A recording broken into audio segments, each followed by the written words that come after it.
Oke, kita langsung aja ya. Kali ini kita bakal ngupas tuntas salah satu saham yang lagi jadi buah bibir di pasar, PT Lean International atau kode sahamnya LAPD.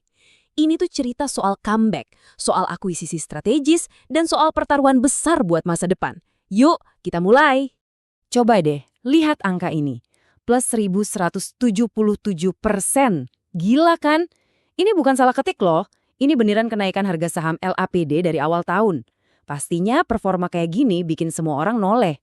Nah tapi, sebagai mentor, tugas saya di sini adalah ngajak Anda buat lihat lebih dalam, jangan cuma silau sama angkanya doang.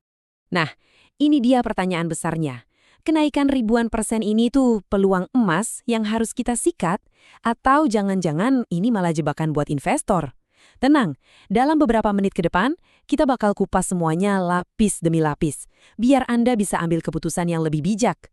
Oke, sebelum kita ngomongin masa depannya yang heboh, kita perlu mundur sedikit, lihat masa lalunya. Karena ya setiap perusahaan itu punya cerita. Dan cerita LAPD ini ternyata dimulai jauh sebelum mereka nyemplung ke bisnis energi. Bisa kita lihat ya, dari lini masa ini perjalanan LAPD itu, wah naik turun banget.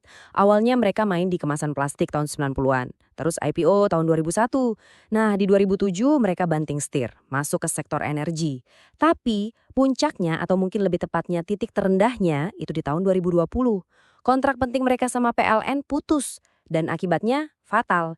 Ekuitas jadi negatif, sahamnya langsung disuspensi sama bursa. Ini benar-benar masa-masa kelam buat perusahaan. Jadi, ini poin yang paling penting. Sebelum ada heboh-heboh soal kenaikan sahamnya, kondisi LAPD itu kritis banget. Istilahnya defisiensi modal. Gampangnya gini, utang mereka lebih gede dari semua aset yang mereka punya. Kalau di buku, ini namanya udah bangkrut secara teknis. Nah, ini konteks yang wajib kita pegang. Terus gimana ceritanya perusahaan yang udah di ujung tanduk ini bisa balik lagi? Nah, seperti di film-film soal comeback gitu ya, biasanya selalu ada satu momen penting, satu katalis. Buat LAPD, momen itu adalah datangnya seorang ksatria baru. Nah, coba kita perhatikan detailnya di sini. Ini menarik banget. Ada PT JSI Sinergi Mas yang masuk dan langsung ambil alih 51% saham. Mereka jadi pengendali baru. Tapi lihat deh harganya. Cuma 10 perak per saham. Sebagai investor, ini tuh sinyal kuat. Harga masuk yang super murah ini ngasih tahu kita kalau si pengendali baru ini, dia ngelihat ada sesuatu, ada harta karun tersembunyi di LAPD yang nggak dilihat orang lain. Dan kutipan dari bos barunya ini makin memperjelas semuanya. Ini bukan sekedar beli saham tunggu naik jual. Bukan, ini langkah strategis. JSS Sinergi Mas beli LAPD bukan buat nerusin bisnis lamanya yang lagi sekarat, tapi buat dijadiin kendaraan, platform buat rencana ekspansi mereka yang jauh lebih besar. Oke, jadi apa sih rencana besarnya? Nah, manajemen baru ini gerak cepat. Mereka langsung pasang arah baru buat perusahaan. Strateginya itu jelas banget, ada 2 pilar utama. Pilar pertama, beresin dulu rumah yang lama. Bisnis pembangkit listriknya distabilin dan dikuatin lagi. Pilar kedua, nah ini dia game changernya. Mereka mau ekspansi gede-gedean ke tambang mineral. Kenapa? Ya karena mereka mau manfaatin keahlian dari si perusahaan induk. Dan di sini nih, kelihatan pinternya strategi mereka. Langkah ini sejalan banget sama agenda pemerintah. Rencana Usaha Penyediaan Tenaga Listrik atau RUPTL itu kan lagi gencar-gencarnya soal energi terbarukan. Jadi, waktu LAPD beresin bisnis energinya, mereka itu bukan cuma nyelamatin diri sendiri. Mereka sekaligus nempel ke jalur cepat yang didukung penuh sama pemerintah. Cerdas. Buat ngasih sinyal ke pasar, ke kita semua, kalau ini era baru. Mereka sampai ganti logo. Mungkin kelihatannya sepele ya, cuma ganti gambar. Tapi di dunia korporat, ganti logo itu kayak ngasih pengumuman besar. LPD yang dulu udah nggak ada lagi. Ini kami yang baru. Oke, ceritanya kita udah dapat. Sekarang kita masuk ke bagian yang paling penting buat kita sebagai investor. Ngomongin duit, ngomongin angka. Pertanyaannya, harga saham yang sekarang ini masuk akal nggak sih? Nah, ada kabar bagus nih dari sisi operasional. Pendapatannya mulai tumbuh dan lumayan solid.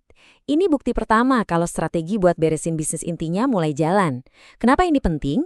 Karena ini nunjukin kalau optimisme pasar itu ada dasarnya, bukan cuma mimpi di siang bolong. Eits, tapi tunggu dulu. Di sini kita harus ngerem sebentar. Coba kita bandingin sama perusahaan lain. PBV-nya LRPD itu 29 kali. Bandingin sama POWare, perusahaan sejenis yang jauh lebih gede dan untung, PBV-nya cuma 1,2 kali. Jauh banget kan?